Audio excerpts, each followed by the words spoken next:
Welcome back or welcome to the channel. Today a special one, The Gift of the Magi by O.Henry.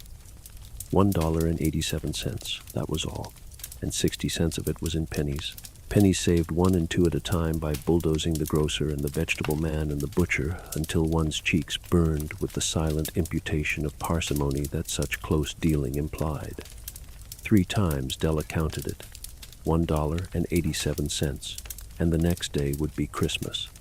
There was clearly nothing to do but flop down on the shabby little couch and howl, so Della did it, which instigates the moral reflection that life is made up of sobs, sniffles, and smiles, with sniffles predominating, while the mistress of the home is gradually subsiding from the first stage to the second.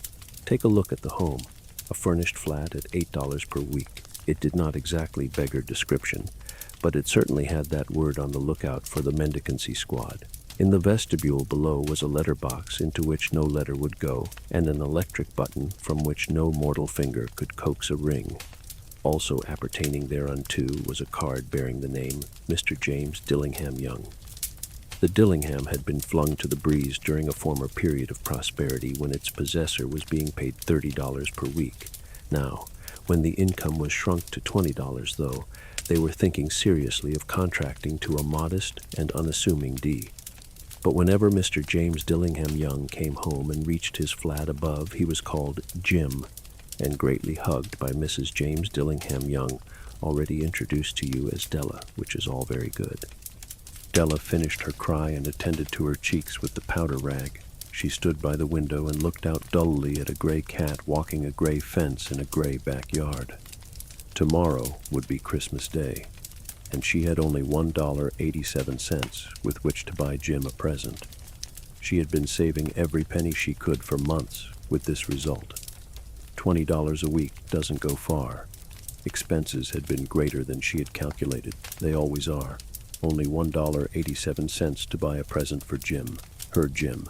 Many a happy hour she had spent planning for something nice for him, something fine and rare and sterling, something just a little bit near to being worthy of the honor of being owned by Jim. There was a pier glass between the windows of the room. Perhaps you have seen a pier glass in an $8 flat. A very thin and very agile person may, by observing his reflection in a rapid sequence of longitudinal strips, obtain a fairly accurate conception of his looks. Della, being slender, had mastered the art. Suddenly she whirled from the window and stood before the glass. Her eyes were shining brilliantly, but her face had lost its color within 20 seconds. Rapidly she pulled down her hair and let it fall to its full length. Now, there were 2 possessions of the James Dillingham Youngs in which they both took a mighty pride. One was Jim's gold watch that had been his father's and his grandfather's. The other was Della's hair. Had the Queen of Sheba lived in the flat across the air shaft, Della would have let her hair hang out the window someday to dry just to depreciate Her Majesty's jewels and gifts.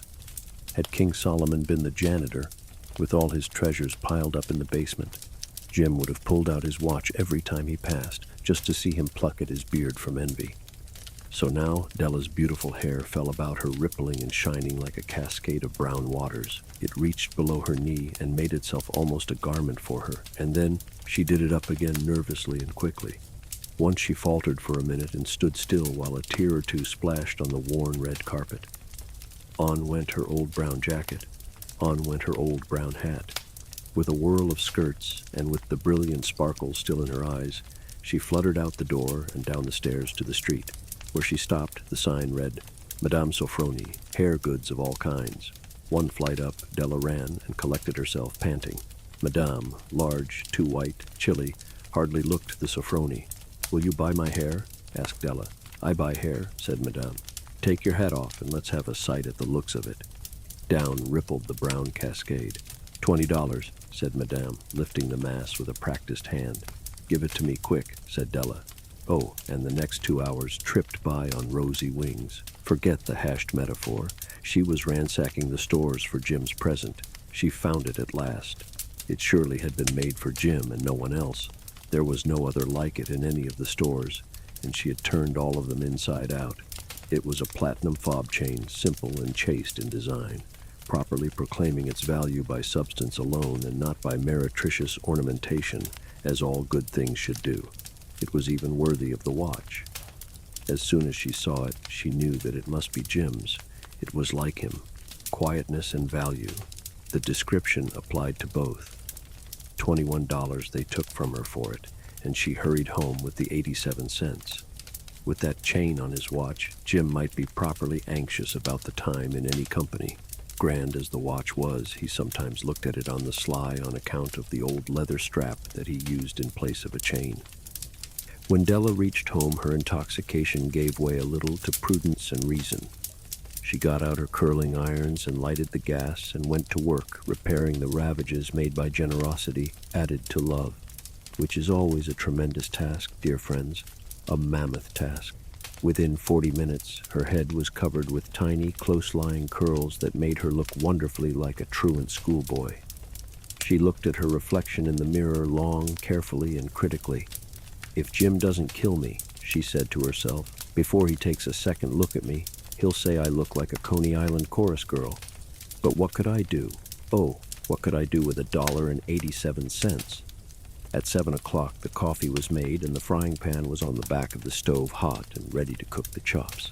Jim was never late. Della doubled the fob chain in her hand and sat on the corner of the table near the door that he always entered. Then she heard his step on the stair away down on the first flight, and she turned white for just a moment. She had a habit of saying a little silent prayer about the simplest everyday things, and now she whispered, "Please, God, make him think I am still pretty." The door opened and Jim stepped in and closed it. He looked thin and very serious. Poor fellow, he was only 22, and to be burdened with a family. He needed a new overcoat and he was without gloves. Jim stopped inside the door, as immovable as a setter at the scent of quail. His eyes were fixed upon Della, and there was an expression in them that she could not read, and it terrified her. It was not anger, nor surprise, nor disapproval, nor horror, nor any of the sentiments that she had been prepared for. He simply stared at her fixedly with that peculiar expression on his face. Della wriggled off the table and went for him. "Jim, darling," she cried, "don't look at me that way. I had my hair cut off and sold because I couldn't have lived through Christmas without giving you a present. It'll grow out again. You won't mind, will you? I just had to do it. My hair grows awfully fast. Say Merry Christmas, Jim, and let's be happy. You don't know what a beautiful, nice gift I've got for you." "You've cut off your hair?" asked Jim laboriously, as if he had not arrived at that patent fact yet, even after the hardest mental labor. "Cut it off and sold it," said Della. "Don't you like me just as well anyhow? I'm me without my hair, ain't I?" Jim looked about the room curiously. "You say your hair is gone?" he said, with an air almost of idiocy. "You needn't look for it," said Della. "It's sold, I tell you, sold and gone, too. It's Christmas Eve, boy. Be good to me, for it went for you. Maybe the hairs of my head were numbered," she went on with sudden serious sweetness. "But nobody could ever count my love for you. Shall I put the chops on, Jim?" Out of his trance, Jim seemed quickly to wake. He enfolded his Della. "For 10 seconds, let us regard with discreet scrutiny some inconsequential object in the other direction. $8 a week or $1 million a year, what is the difference? A mathematician or a wit would give you the wrong answer. The Magi brought valuable gifts, but that was not among them. This dark assertion will be illuminated later on." Jim drew a package from his overcoat pocket and threw it upon the table. "Don't make any mistake, Dell," he said, "about me. I don't think there's anything in the way of a haircut or a shave or a shampoo that could make me like my girl any less. But if you'll unwrap that package, you may see why you had me going a while at first." White fingers and nimble tore at the string and paper, and then an ecstatic scream of joy, and then, alas, a quick feminine change to hysterical tears and wails, necessitating the immediate employment of all the comforting powers of the lord of the flat. For there lay the combs, the set of combs, side and back, that Della had worshipped long in a Broadway window. Beautiful combs, pure tortoise shell with jeweled rims, just the shade to wear in the beautiful vanished hair. They were expensive combs, she knew, and her heart had simply craved and yearned over them without the least hope of possession. And now they were hers, but the tresses that should have adorned the coveted adornments were gone. But she hugged them to her bosom, and at length she was able to look up with dim eyes and a smile and say, "My hair grows so fast, Jim." And then Della leaped up like a little singed cat and cried, "Oh, oh!" Jim had not yet seen his beautiful present. She held it out to him eagerly upon her open palm. The dull, precious metal seemed to flash with a reflection of her bright and ardent spirit. "Isn't it a dandy, Jim? I hunted all over town to find it. You'll have to look at the time 100 times a day now.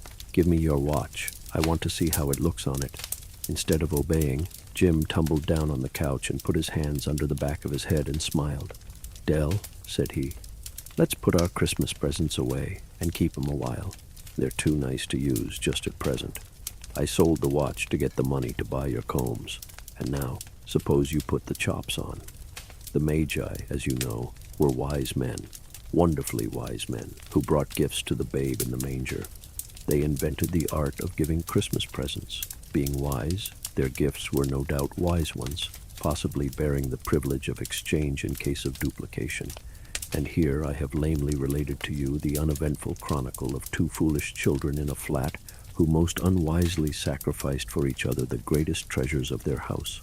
But in a last word to the wise of these days, let it be said that of all who give gifts, these two were the wisest. Of all who give and receive gifts, such as they are wisest. Everywhere they are wisest. They are the Magi. And just like that, we reach the end of the story. I hope to see you again next time. Bye-bye.